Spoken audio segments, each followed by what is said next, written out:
নমস্কার আমার প্রিয় বন্ধুরা, আমি ডক্টর পঞ্চমী। আজকে ইরেগুলার পিরিয়ডের সমস্যার জন্য কয়েকটি মেডিসিনের কথা বলবো, যে মেডিসিনগুলি ব্যবহার করলে আপনার ইরেগুলার পিরিয়ডের সমস্যা একেবারেই ঠিক হয়ে যাবে। তো ভিডিওটি শুরু করার আগে অবশ্যই বলুন, যারা আমার চ্যানেলে নতুন এসেছেন তার চ্যানেলটিকে সাবস্ক্রাইব করতে ভুলবেন না, আর নোটিফিকেশান বেল আইকনটিকে প্রেস করে দেবেন, যাতে পরবর্তী যে কোনো ভিডিওর আপডেট সবার আগে আপনার কাছে এসে পৌঁছায়।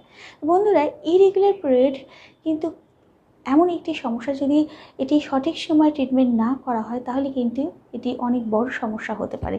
তো অবশ্যই আপনি যখনই দেখছেন যে আপনার ইরেগুলার পিরিয়ড হচ্ছে, অবশ্যই এটি সঠিক সময় ট্রিটমেন্ট করান। ফার্স্ট হচ্ছে, সবার আগে আপনাকে বুঝতে হবে যে ইরেগুলার পিরিয়ড কী। যদি আপনার পিরিয়ডের ডেট অনুসারে যদি সেটি 7 দিন পর হয় বা 7 দিন আগে হয়, তাহলে কিন্তু এটা একেবারেই ন্যাচারাল, এতে ভয় পাওয়ার কিছুই নেই।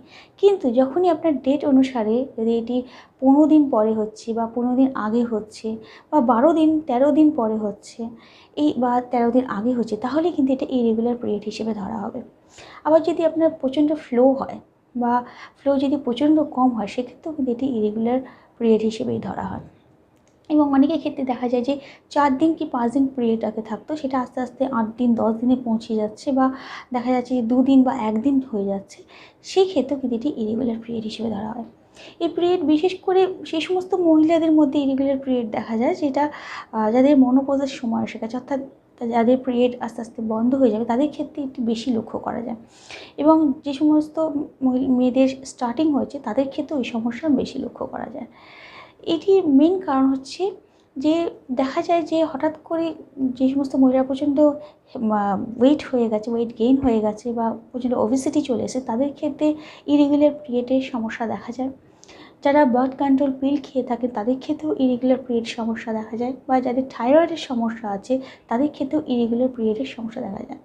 এবং অনেকের ক্ষেত্রে দেখা যায় যারা প্রচণ্ড হেভি এক্সারসাইজ করে, তাদের ক্ষেত্রেও ইরেগুলার পিরিয়ডের সমস্যা হতে পারে।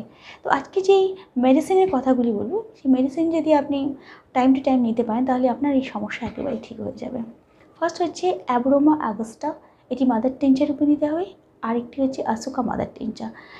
এই দুটি মেডিসিনই একটা খালি শিশিতে একদম ইকুয়াল হিসেবে মেশাবেন।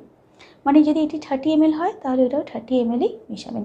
এবং এটি মিক্স করে আপনি দিনে 3 বার 15 থেকে 20 ফোঁটা হাফ কাপ জলের মধ্যে মিশিয়ে খেতে হবে।